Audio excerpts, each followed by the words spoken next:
Oke, Assalamualaikum warahmatullahi wabarakatuh. Perkenalkan, nama saya Nadia Lovely dengan NRP 5026231007. Nah, di sini saya akan membahas mengenai CSS backgrounds dan juga transitions. Video ini merupakan video tugas dari mata kuliah web programming, khususnya di kelas B atau pemrograman web di kelas B dengan dosen pengampu Pak Faizal Johan Atletico Eskom MT. Nah, pada video kali ini, saya akan menjelaskan mengenai dua bagian, yaitu pertama mengenai introduction CSS background dan juga CSS transition itu sendiri, dan yang kedua mengenai study case-nya. Nah, yang pertama, tentunya kita harus tahu terlebih dahulu seperti basic-basic sintak, kemudian cara penggunaan, apa itu pengertian dari CSS background dan juga CSS transition sebelum kita masuk ke study case.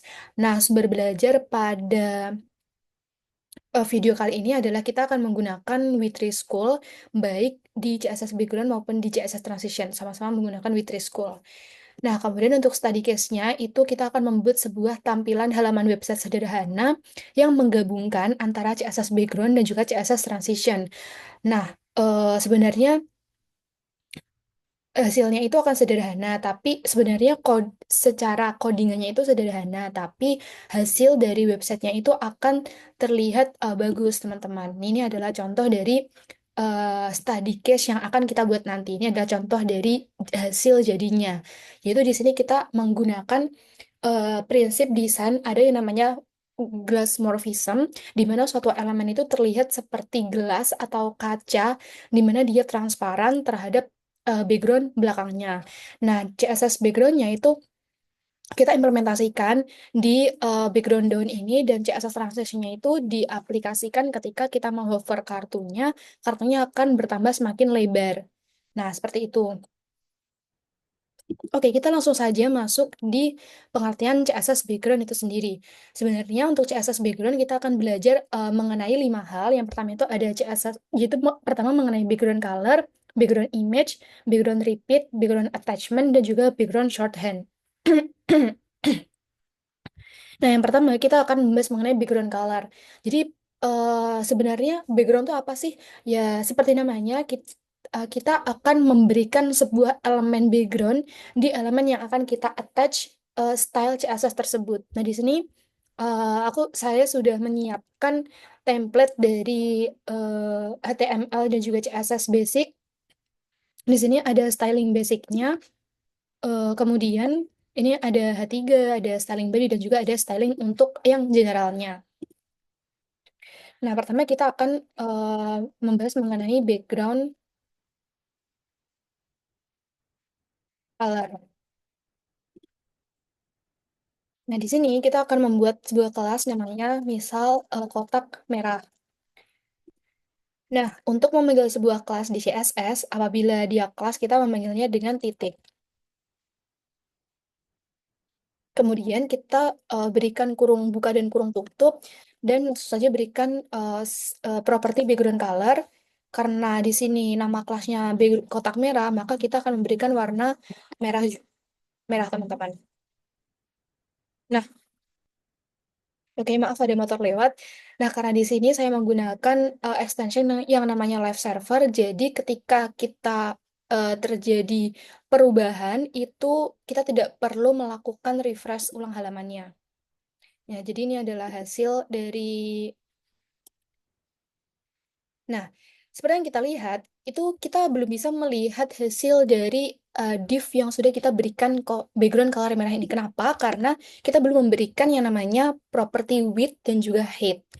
Ketika suatu div diberikan sebuah background color dan div itu tidak punya isi atau tidak punya child di dalamnya, maka ya kita tidak bisa melihat isi dari div tersebut, kecuali semisal di sini aku berikan A, B, C gitu semisalnya. Nah, itu akan muncul kotak merahnya. Tapi karena di sini kita hanya ingin membuat sebuah kotak, kita akan memberikan width-nya 100 pixel dan height-nya itu juga 100 pixel. Nah, seperti itu teman-teman. Nah, kemudian itu adalah contoh dari background color. Kemudian kalau misal kita lihat di Witri School itu ada background image. Nah, sebenarnya background color dan background image itu cukup mirip ya. Karena tinggal kita ganti saja. Kalau yang tadi kita menggunakan pure color, sekarang kita menggunakan image untuk backgroundnya. Nah, penerapannya seperti apa?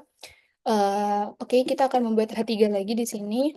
Background, background image.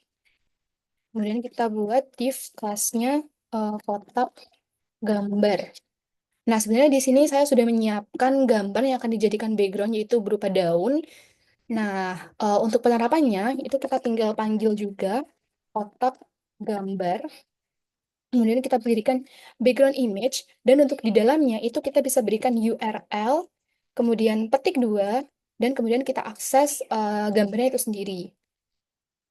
Nah, sebenarnya kalau misal sama saja ya, jadi kita tetap harus menambahkan yang namanya width dan juga height supaya image-nya ini, supaya kotaknya ini terlihat. Nah, teman-teman kalau misal kita lihat di sini itu kan kayak tidak jelas ya, gambarnya itu kayak terlalu ngezoom gitu kan. Padahal aslinya kita ingin gambarnya itu berbentuk daun. Nah, kita bisa berikan yang namanya eh, objek, sebentar, lupa namanya, objek cover CSS. Itu ada yang namanya itu, object fit.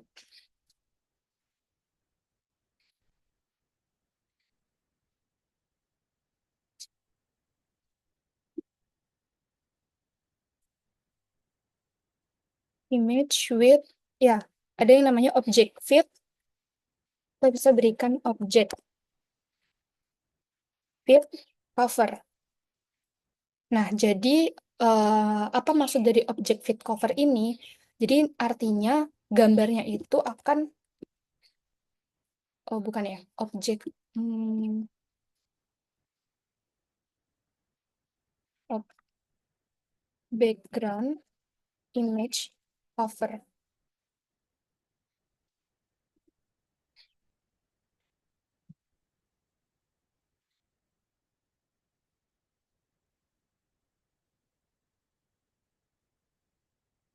Nah, ini teman-teman, ada yang namanya background size ya, bukan object fit.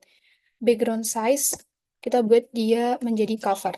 Jadi gambarnya itu akan menutupi div-nya secara keseluruhan. Nah, tadi kan gambarnya cuma ngezoom ya. Sekarang gambarnya itu full down di kotak 100 pixel ini. Nah, itu adalah contoh penerapan dari background image dan juga kita sudah belajar mengenai background size. Nah, di sini yang di background itu ada juga yang namanya background repeat. Nah, contoh dari background repeat itu sendiri gimana? Jadi seperti namanya, repeat itu kan berulang. Jadi gimana caranya kita mengatur gambar atau background itu sendiri itu supaya berulang. Nah, contoh penerapannya seperti ini. Karena width kita itu hanya 100 pixel, kita bisa definisikan seperti ini. Kita buat background size-nya juga 100 pixel, tapi width-nya kita buat 90 view width. Nah, seperti ini. Coba kita buat background repeat-nya, kita buat no repeat terlebih dahulu. Nah, biar lebih jelas sebenarnya div kotak gambar itu ada di mana, saya akan membuatnya menjadi solid black. Nah, seperti ini teman-teman. Itu kan kita bisa kelihatan kalau gambarnya itu ya udah cuma 100 pixel ada di ujung sebelah kiri saja. Tapi dengan menggunakan background repeat, repeat X, nah gambarnya itu akan berulang. Terus kalau repeat dia bagaimana? Sama juga. Jadi kita buat width-nya mungkin 200 pixel, tapi height-nya kita akan buat menjadi 100 view height. Kemudian kita buat repeat-nya menjadi Y. Nah, jadi dia akan turun ke bawah. Kan kalau dalam titik koordinat Kartesius, X itu adalah yang horizontal, kemudian yang Y itu adalah yang vertikal. Maka dari itu, ketika repeat Y kita implementasikan ke sini, gambarnya akan berulang secara horizontal. Seperti itu, teman-teman. Nah, lanjut kita akan masuk ke background attachment. Jadi, background attachment ini dia digunakan untuk menspesifikkan apakah suatu background dari gambar itu akan terscroll atau tidak ketika user melakukan scroll pada page-nya. Nah, mungkin teman-teman kayak bingung gitu ya maksudnya ini tuh gimana. Nah, sebenarnya di sini kan udah di sebenarnya kita bisa untuk copy ini, kemudian kita buat width-nya itu kita memanjang. Jadi width-nya kita ubah lagi menjadi 90 view width dan height-nya itu mungkin 300 pixel. Nah, background size-nya kita buat menjadi cover. Kemudian ininya kita buat no repeat dulu. Kita lihat hasilnya. Oke, sepertinya keliru. Oke, kurang ya, 90 view width. Nah, ini kalau misal tanpa menggunakan background attachment, ketika user scroll ya udah biasa aja. Tapi berbeda kalau misal kita menambahkan ini. Kita buat background posisinya right top dan background attachment-nya fixed. Kita akan memiliki efek seperti ya udah background-nya itu tidak terscroll seakan-akan, tapi kotak div-nya itu yang terscroll. Nah, itu adalah penerapan dari background di CSS. Nah, ada satu lagi nih yang bakalan kita bahas, yaitu background shorthand. Intinya, background shorthand ini gimana caranya kita nulis sintak background di CSS itu biar nggak terlalu panjang ke bawah, tapi kita nulisnya panjang ke samping. Karena kalau misal kita buat kayak gini, itu terlalu panjang gitu kan, terlalu memakan banyak baris. Sedangkan kalau misal kita sudah menemui suatu case, kita harus melakukan slicing elemen yang benar-benar rumit, itu maka sintak CSS-nya akan bisa menjadi ratusan bahkan ribuan baris. Nah, untuk menghemat line CSS ini, kita bisa menggunakan background shorthand-nya. Nah, sebenarnya background shorthand-nya itu ada urutannya, jadi kita nggak bisa main asal tempel gitu. Jadi ini ada urutannya, ada background color, image, repeat, attachment, sama position. Jadi, eh, 1, 2, 3, 4 baris ini kita bisa singkat menjadi satu baris saja. Urutannya ini. Kita bisa buat menjadi background. Oke, color dulu, image, repeat, attachment, dan juga position. Jadi karena color yang kita nggak ada, maka kita skip aja langsung. Kemudian, oh sorry, ini 1, 2, 3, 4, 5. 5 baris ini akan kita shortkan atau kita pendekkan menjadi satu baris, satu line kode saja. Backgroundnya langsung di copy aja, copy. Kemudian repeatnya no repeat, attachmentnya fix. Kemudian right top. Ini kita komen dulu biar background yang ininya bisa berjalan. Nah, maka hasilnya juga akan sama seperti hasilnya tadi. Tuh, jadi seperti itu teman. Oh, ini kurang size ya. Harusnya background size itu ada di sebentar. Sebenarnya terlewat. Background color, no repeat. Oh ini, background size-nya. Background size-nya kita tetapkan cover. Oke, dia nggak mau taruh di bawah. Oh, nggak bisa cover. Mungkin taruh di sini.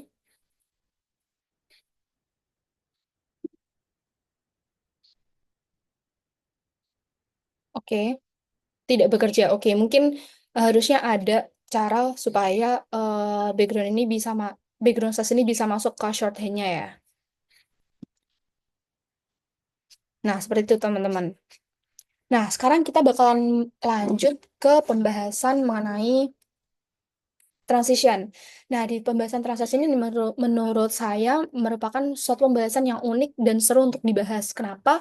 Karena dengan adanya transition, kita bisa membuat website kita menjadi lebih hidup dan lebih bagus gitu. Nah, untuk transition sebenarnya itu ada beberapa yang bisa dibahas seperti transition, transition delay, transition duration, transition property, dan juga transition timing function. Nah, sebenarnya di sini udah ada beberapa penjelasannya kayak Oke, transition timing function itu yang menspesifikasikan gimana kecepatan animasinya. Kalau yang is itu gimana, kalau linear itu akan sama kecepatannya dari awal sampai akhir. Kalau is ini tuh dia lambat di awal, kalau is out lambat di akhir, dan lain sebagainya. Bahkan kita bisa membuat timing fungsinya itu custom, yaitu dengan menggunakan cubic Bezier ini. Nah, ini juga ada yang namanya transition delay. Nah, ini ada transform juga. Jadi, biasanya kalau kita membicarakan mengenai transition itu gak jauh-jauh dengan transform. Jadi bedanya apa? Kalau transform itu adalah sebuah properti di CSS yang mengubah suatu div di yang mengubah suatu elemen atau tag HTML. Sedangkan transition itu gimana caranya supaya perubahan itu menjadi lebih smooth atau menjadi lebih halus perubahannya, tidak tidak langsung berubah dari area A ke area B, tapi ada transisi di antara perubahannya.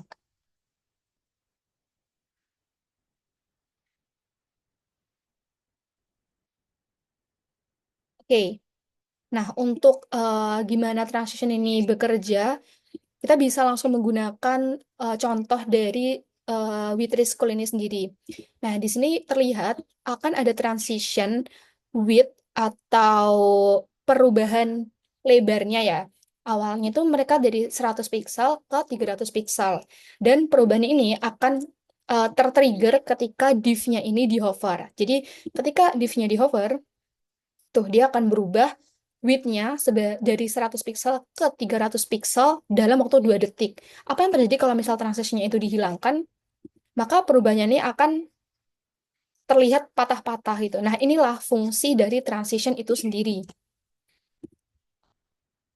Jadi dia terlihat smooth gitu. Nah, yang diimplementasikan di studi kasus ini itu adalah ada yang namanya scale. Scale itu sendiri itu merupakan bagian dari transform.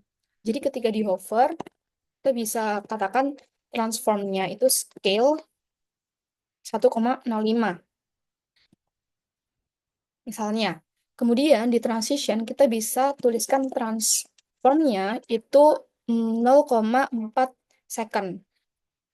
Jadi di transition ini perubahan lebarnya akan terjadi selama 2 detik dan perubahan ukurannya atau size-nya itu akan terjadi selama 0,4 detik. Tuh. Oke, mungkin karena scale-nya tidak terlalu besar, tidak terlalu terlihat, kita besarkan sedikit scale-nya. Nah, akan terlihat seperti itu. Tidak sampai di situ, di transform ini biasanya kita juga punya yang namanya rotate. Misal kita atur menjadi 180 degree. Jadi, dia akan berputar 180 degree selama 0,4 detik. Nah, seperti itu. Kita juga bisa mainkan durasi dari transitionnya.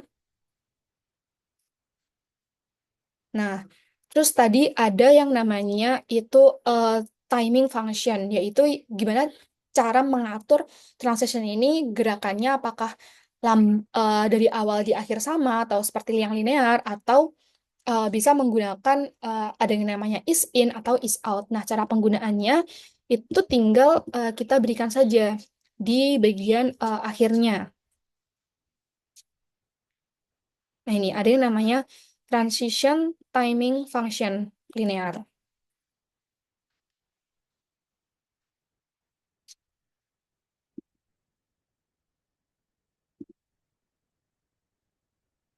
Kalau kita bisa berikan is out. Nah, sebenarnya tidak terlalu terlihat ya teman-teman karena memang biasanya terlihat atau tidaknya dari is in, is out atau linear itu ketika pergerakannya itu yang sangat signifikan. Karena ini pergerakannya masih smooth, jadi masih terlihat sekilas sama dari awal sampai akhir. Nah, jadi itu tadi penjelasan dari CSS background dan juga CSS transition. Eh, di sini saya akan bantu rekap sedikit. Di CSS background tadi kita sudah belajar mengenai background color, background image, background repeat, background attachment, dan juga background shorthand. Background color itu kita memberikan background warna ke sebuah tag HTML, background image kita memberikan image untuk backgroundnya. Background repeat itu digunakan untuk menentukan apakah suatu background itu berulang atau tidak. Nah, kemudian untuk background attachment itu untuk menentukan apakah suatu background dari yang sudah kita berikan itu ikut terscroll atau tidak.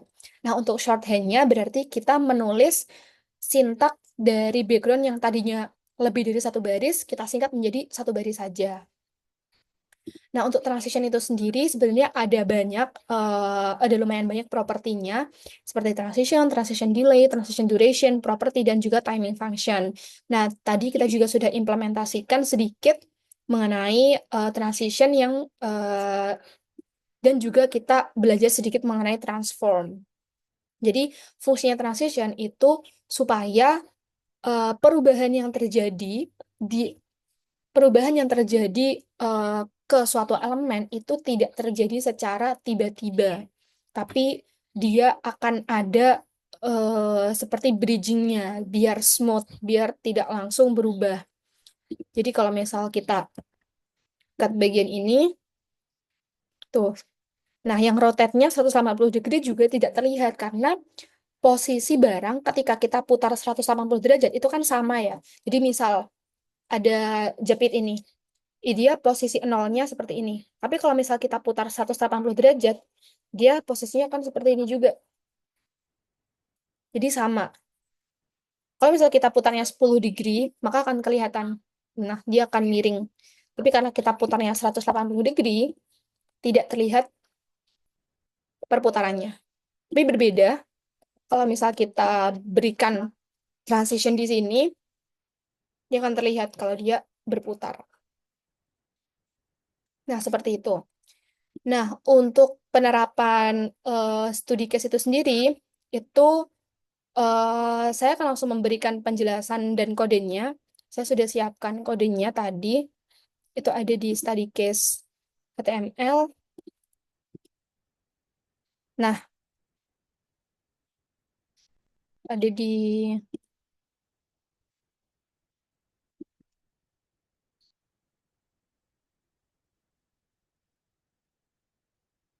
Oke. Nah, di sini itu ada satu kelas besar yang namanya card. Oh, sorry, kita bahas yang body dulu. Jadi, yang body ini kita buat supaya dia punya background image, yaitu background image-nya adalah yang lift tadi.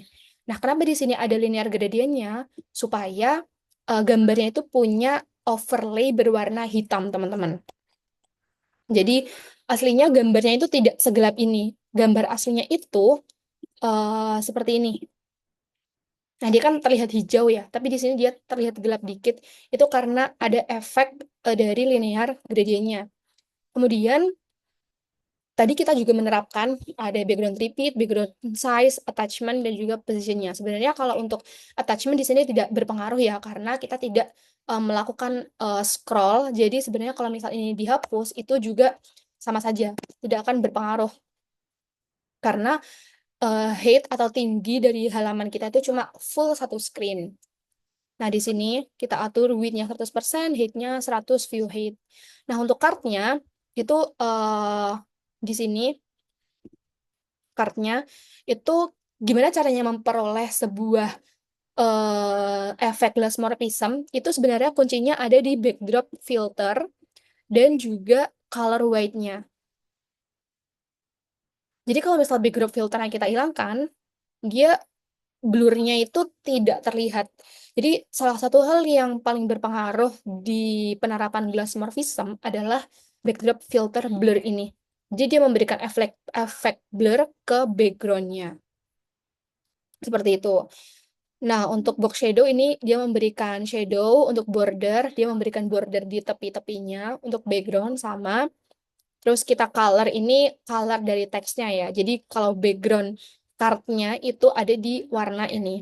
Dia seperti mendekati warna abu, tapi dia putih, tapi ada aksen sedikit abunya. Dan di sini kita ada alfanya itu 0,2. Artinya kita berikan opacity sebanyak 0,2. Semakin besar opacity, jadi opacity itu ada di range 0 sampai 1. Semakin besar, maka dia semakin solid, dan semakin kecil, maka dia semakin transparan. Jadi kalau misal kita berikan 1 di sini, ya sudah, dia tidak terlihat blur. Dia putih. Tapi karena kita berikan 0,2, jadi dia semakin transparan. Nah, seperti itu. Nah, untuk penerapan transisinya, kita bisa lihat di sini, teman-teman. Jadi, dia transisinya itu eh, targetnya itu di transformnya. Kenapa? Karena perubahan yang kita lakukan itu hanya transform. Semisal kita melakukan perubahan warna juga, background, misal dirubah menjadi red, mungkin red sedikit ini. Nah, kita bisa ubahnya menjadi all.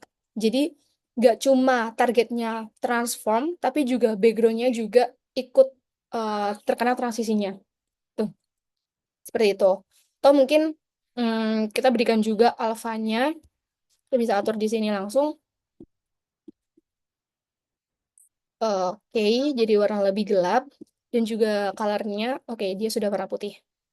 Nah, dia terlihat kan. Jadi animasinya, jadi transisinya itu tidak hanya berdampak ke transform saja, tapi kalau kita berikan property all, itu akan berdampak ke semua juga.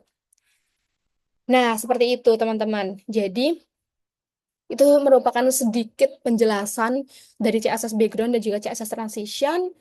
Semoga penjelasan saya bisa diterima dengan baik, dan apabila ada hal-hal yang kurang dimengerti, mohon maaf. Wassalamualaikum warahmatullahi wabarakatuh.